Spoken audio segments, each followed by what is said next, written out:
Indonesia adalah contoh ideal bagaimana menghancurkan gerakan kiri tanpa perlu invasi militer besar-besaran seperti di Vietnam atau Korea.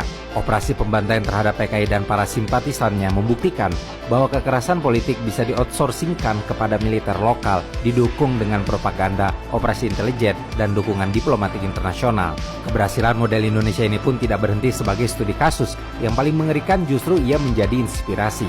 Brazil adalah negara pertama di Amerika Latin yang secara langsung mengadopsi model Indonesia. Ironisnya, kudeta militer di Brasil justru terjadi setahun lebih awal pada tahun 1964. Ketika militer menggulingkan Presiden João Goulart yang dikenal berhaluan kiri moderat. Pasca kudeta, militer Brazil dengan dukungan CIA mulai membangun rezim otoriter. Namun, yang lebih menarik adalah bagaimana Brazil menjalin hubungan erat dengan militer Indonesia untuk mempelajari pengalaman mereka memberangus komunis. Salah satu episode tragis dari penyebaran metode ini terjadi di Chili. Pada tahun 1970, Salvador Allende terpilih sebagai Presiden Chili melalui pemilu yang sah dan demokratis. Ia adalah presiden sosialis pertama di dunia barat yang berkuasa lewat kotak suara, bukan lewat kudeta atau revolusi bersenjata. Bagi rakyat Chili yang lelah dengan ketimpangan ekonomi, Allende membawa harapan. Namun bagi Amerika, Chili adalah ancaman. CIA yang telah gagal menggagalkan pencalonannya segera melancarkan operasi rahasia untuk mendelegitimasi dan menjatuhkan Allende.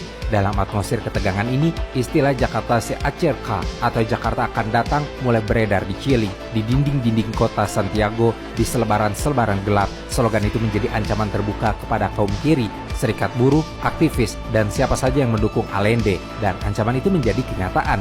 11 September di tahun 1973, militer Chili di bawah Jenderal Augusto Pinochet dengan dukungan CIA melakukan kudeta berdarah. Istana Presiden La Moneda dibombardir, Allende tewas, dan dalam hitungan minggu, pembersihan besar-besaran dimulai. Komisi Nasional Kebenaran dan Rekonsiliasi Chili pada tahun 1991 mencatat lebih dari 3.000 orang dibunuh atau dihilangkan, puluhan ribu orang ditahan, disiksa, dan diasingkan.